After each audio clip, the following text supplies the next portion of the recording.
السلام علیکم ورحمۃ اللہ وبرکاتہ۔ آئی ایم قاری کیسر from on line Quran academy.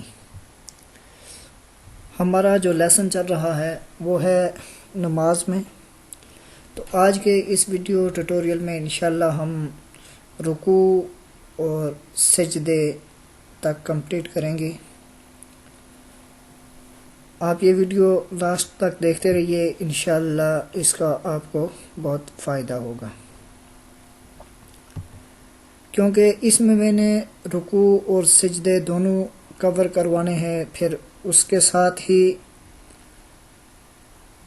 Urdu ترجمہ بھی کرنا ہے، اور ساتھ ساتھ رکوع کرنے کا طریقہ، رکوع سے اٹھنے کا طریقہ، پھر سجدے میں جانے کا طریقہ اور سجدہ کس طرح کرنا ہے، یہ سب چیزیں انشاءاللہ میں اس ویڈیو ٹیوٹوریل میں کور کرواؤں گا۔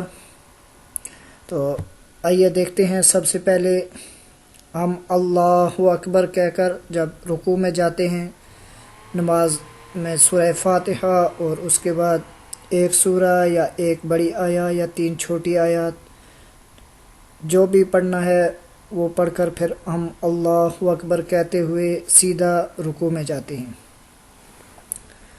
تو رکوع میں جانے کے لیے کیا طریقہ ہے اور اس کے بعد کیا کرنا ہے، یہ سب میں آپ کو ابھی سکھاتا ہوں۔ یہ دیکھیں، سب سے پہلے جو رکوع میں اہم چیز ہے وہ یہ ہے کہ ایک تو آپ کے پاؤں بالکل سیدھے ہونے چاہیے۔ ایسے نہیں ہے کہ دایاں پاؤں آگے سے اس کی انگلیاں دائیں طرف اور بائیں پاؤں کی بائیں طرف یا دائیں طرف مڑے ہوئے ہوں، بلکہ دونوں پاؤں کو ایک تو سیدھا رکھنا ہے۔ دوسرا، اسی کے ساتھ اہم مسئلہ جو ہے وہ یہ ہے کہ آپ کی ٹانگیں بالکل سیدھی ہونی چاہیے، جیسے اس پکچر میں آپ حضرات کو نظر آ رہا ہے۔ بعض دوست احباب ایسے رکوع کرتے ہیں کہ یہ یہاں سے ٹانگیں آگے اتنی آگے ہوتی ہیں، یہ گھٹنے آگے ہوتے ہیں، ایسے رکوع غلط ہے۔ ایک تو آپ کی ٹانگیں بالکل سیدھی ہونی چاہیے، ان میں خم نہیں ہونا چاہیے۔ دوسرا، اسی کے ساتھ آپ کے بازو بالکل سیدھے ہوں، بازو میں بھی کوئی خم نہیں ہونا چاہیے۔ جب بازو سیدھے ہوں گے آپ کے، اور یہ ہاتھوں کے ساتھ آپ دونوں گھٹنوں کو مضبوطی سے پکڑیں گے، تو اگلا جو اہم مسئلہ ہے وہ یہ ہے کہ آپ کی کمر اور سر یہ بھی بالکل برابر ہونے چاہیے۔ کمر اور سر برابر رکھنے کے لیے ضروری ہے کہ آپ کے بازو بالکل سیدھے ہوں، آپ کی ٹانگیں بالکل سیدھی ہوں، تو کمر اور سر خود بخود برابر ہو جائیں گے۔ یہاں پر بھی بعض ٹائم سر بہت نیچے کر دیتے ہیں لوگ، یا تھوڑا اوپر اٹھا کے رکھتے ہیں، ایسے نہیں ہے، بلکہ سر اور کمر بالکل رکوع میں برابر رکھنے ہیں۔ یہ رکوع کرنے کا طریقہ تھا۔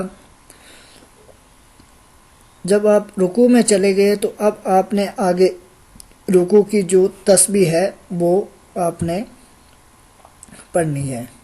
یہ دیکھیں، اسی کے ساتھ یہ پکچر بھی میں نے ایک اور لگائی ہوئی ہے کہ آپ کا رکوع ایسے بالکل سیدھا ہونا چاہیے۔ رکوع میں آپ نے اللہ اکبر کہتے ہوئے جانا ہے، اور آپ نے جو تسبیح یہاں پڑھنی ہے وہ ہے سبحان ربی العظیم، سبحان ربی یہ با کے اوپر شد ہے اور اس کے بعد با کے نیچے زیر ہے۔ تو اب سبحان ربی ہوگا، ربی نہیں، ربی سبحان ربی العظیم۔ یہ کم سے کم 3 ٹائم یہ تسبیح پڑھنی ہے، اور آپ 5 ٹائم 7 اور 11 دفعہ بھی اس کو پڑھ سکتے ہیں۔ کم سے کم 3 مرتبہ سبحان ربی العظیم یہ رکوع کی تسبیح ہے۔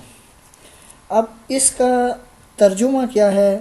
جو ہم رکوع میں سبحان ربی العظیم پڑھتے ہیں، تو اس کا ترجمہ یہ ہے کہ پاکی بیان کرتا ہوں میں اپنے پروردگار بزرگ کی۔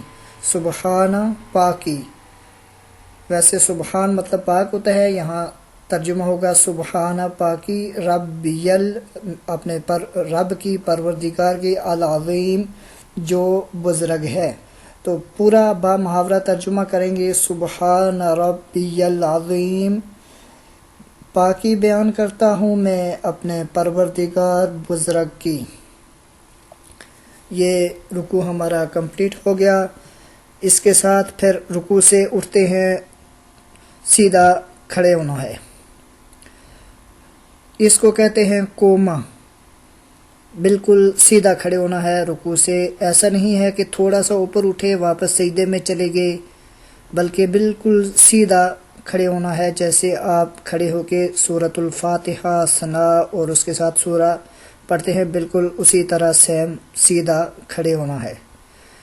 یہاں آپ کھڑے ہوں گے سمیع اللہ لمن حمیدہ کے بعد، اس سے پہلے آپ نے یہ کھڑے ہو گئے جب آپ، تو اب آپ نے سمیع اللہ لمن حمیدہ جب پڑھا، اسی کے ساتھ آپ نے آگے پڑھنا ہے ربنا لک الحمد، ربنا لک الحمد بھی آپ نے پڑھنا ہے، لیکن یہ سیدھے کھڑے ہو کر آپ نے سب پڑھنا ہے۔ دیکھیں رکوع سے آپ جب سیدھے کھڑے ہو گئے تو وہ میں نے آپ کو بتا دیا ہے کہ آپ نے کس طرح سیدھے کھڑے ہونا ہے۔ جب آپ سیدھے کھڑے ہوں گے تو آپ پڑھیں گے سمیع اللہ لمن حمیدہ، اس کو کہتے ہیں کوما، یعنی رکوع سے اٹھتے وقت یہ تسبیح آپ نے پڑھنی ہے، سمیع اللہ لمن حمیدہ۔ اس کا ترجمہ ہے سمیع اللہ لمن حمیدہ، اللہ نے سن لی اس کی جس نے اس کی تعریف کی، سمیع سن لی، اللہ نے، لمن اس شخص کی، حمیدہ جس نے اس کی تعریف کی، حمیدہ تعریف۔ یہ کھڑے ہو کے آپ نے رکوع سے اٹھتے ہوئے پڑھنا ہے۔ اسی کے ساتھ جب آپ مکمل کھڑے ہو گئے سیدھے، تو آپ نے اب سمیع اللہ لمن حمیدہ کے بعد ربنا لک الحمد یہ پڑھنا ہے۔ یہاں پر یہ بات بھی آپ یاد رکھیں کہ اگر نماز جماعت کے ساتھ ہے تو امام سمیع اللہ لمن حمیدہ کہے گا، مقتدی ربنا لک الحمد یہ کہیں گے۔ اگر آپ اکیلے نماز پڑھ رہے ہیں تو پھر سب کچھ آپ نے کہنا ہے سمیع اللہ لمن حمیدہ اور ربنا لک الحمد، دونوں چیزیں آپ نے ہی پڑھنی ہیں۔ بالکل سیدھے کھڑے ہو کے آپ نے جو پڑھنا ہے وہ ہے ربنا لک الحمد، ربنا اے ہمارے رب، لک الحمد تمام تعریفیں، سب تعریفیں تیرے لیے ہیں، ربنا اے ہمارے رب، لک الحمد سب تعریفیں تیرے لیے ہیں۔ یہاں تک یہ ہم رکوع سے اٹھنے تک ہم پہنچ گئے۔ اسی کے ساتھ پھر ہم نے آگے سجدہ کرنا ہے، اللہ اکبر کہتے ہوئے ہم سیدھے سجدے میں جائیں گے۔ یہ دیکھیں یہاں پر آپ کو یہ ایک پکچر نظر آ رہی ہے، اس میں جو چیزیں اہم ہیں سجدے میں، وہ سب سے پہلی چیز یہ ہے کہ آپ کے پاؤں کی جو انگلیاں ہیں یہ زمین سے اٹھی ہوئی نہیں ہونی چاہیے، بالکل زمین کے ساتھ ٹچ رہیں، ایک یہ اہم مسئلہ ہے۔ دوسرا اس میں یہ ہے کہ آپ کے بازو نہ ہی پیٹ کے ساتھ جڑے ہوں نہ ہی رانوں کے ساتھ۔ آپ اس کے لیے اس تصویر میں دیکھیں، یہاں پر یہ دیکھیں آپ کو پاؤں بالکل کلیئر زمین پر لگے ہوئے نظر آ رہے ہیں، اور اس کے ساتھ ہی آپ کی پاؤں کی انگلیوں کا رخ بالکل قبلہ رخ ہونا چاہیے۔ یہاں پر یہ تصویر نظر آ رہی ہے آپ کو، یہ دیکھیں بازو نہ ہی تو بالکل زمین پر بچھے ہوئے ہیں اور نہ ہی پیٹ کے ساتھ یہ پسلیوں کے ساتھ جڑے ہوئے ہیں، بلکہ پیٹ سے بھی بازو دور رکھنے ہیں اور زمین پر بھی بالکل نہیں بچھانے۔ زمین سے بھی بازو اٹھے ہوئے ہونے چاہیے، آپ کے دونوں ہاتھ زمین پر ہوں گے اور آپ کے بازو زمین سے اوپر اٹھے ہوئے ہوں گے۔ جیسے یہ دیکھیں، صرف ہاتھ زمین پر ہیں، بازو اوپر ہیں۔ یہاں پر شاید آپ کو یہ لگ رہا ہے کہ یہ بازو اس کے پیٹ کے ساتھ جڑے ہوئے ہیں، ایسا نہیں ہے، یہ پکچر میں ایسے نظر آ رہا ہے۔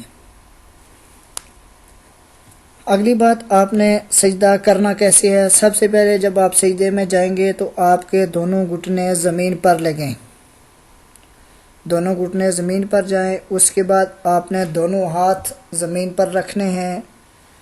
اس کے بعد آپ اپنا ناک زمین پر رکھیں گے اور اینڈ پہ آپ کی پیشانی زمین پر لگے گی۔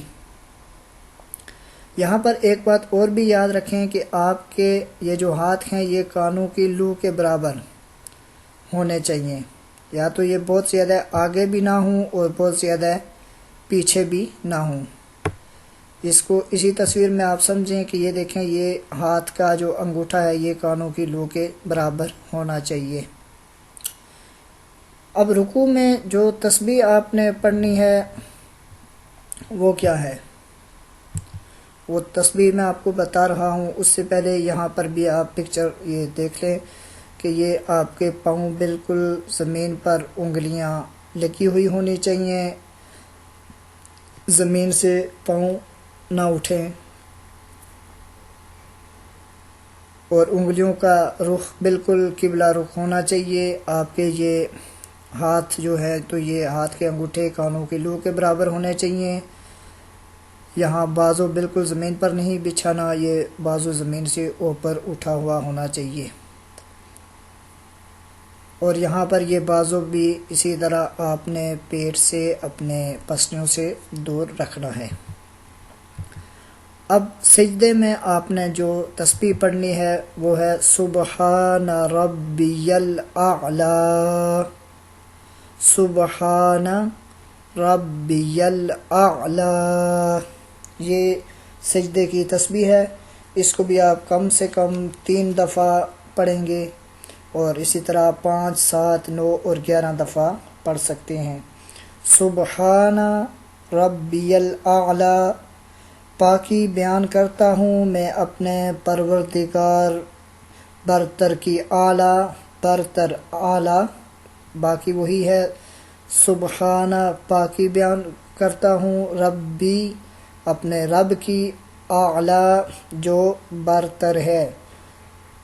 اس کے بعد آپ نے سجدے سے اٹھنا ہے۔ سجدے سے اٹھتے ہوئے اس بات کا خیال رکھنا ہے کہ جو آپ کے جسم کا جو عضو سب سے آخر میں زمین پر لگا تھا وہ سب سے پہلے اٹھے گا، یعنی کہ آپ پیشانی پہلے اٹھائیں گے، پھر ناک، اس کے بعد ہاتھ زمین سے اٹھائیں گے، اور اگر آپ کھڑے ہو رہے ہیں، دوسری رکعت ہے، تو آپ کے جو گھٹنے ہیں یہ سب سے اینڈ پر زمین سے اٹھیں گے۔